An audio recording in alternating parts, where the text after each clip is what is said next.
Hello साथीहरू, good morning सबैजनालाई। आज चाहिँ म बिहानभरि पानी आएको थियो, घरको काम सकेर दिउँसो घाम लागेर लुगा धुन लागिरहेको छु साथीहरू।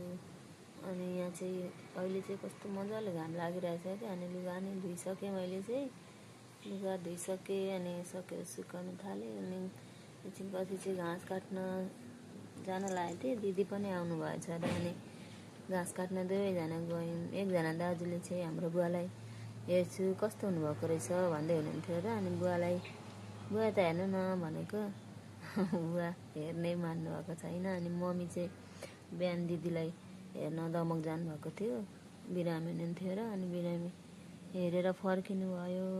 अनि झोलामा चाहिँ के चाहिँ ल्याउनु भएको रहेछ भनेको त मम्मीको दबाई बोक्नु भएको रहेछ। नानीहरू चाहिँ के नै ल्यायो भनेर कुद्दै आउँदैछ मेरो छोरी चाहिँ। अनि कस्तो घाम लागिरहेको थियो।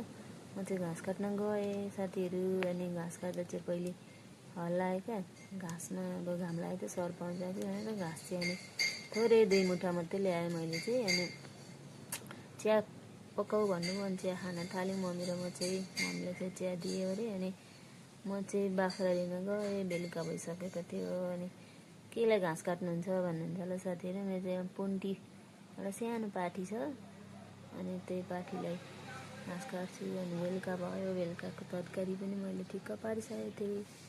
अनि निगुरो चाहिँ साह्रै मनपर्छ हामीलाई चाहिँ, निगुरो पकाएँ मैले चाहिँ। अनि बेलुकाको खाना खाएँ। अनि खाना खाएर चाहिँ भाँडाकुँडा माझ्न लागेँ म चाहिँ।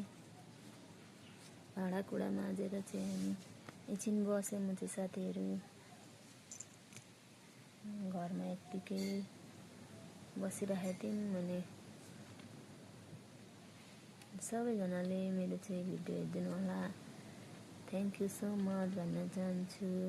अझै भिडियो बनाउने प्रयास गर्छु साथीहरू, सबैजनाले हेरिदिनु होला, बाई।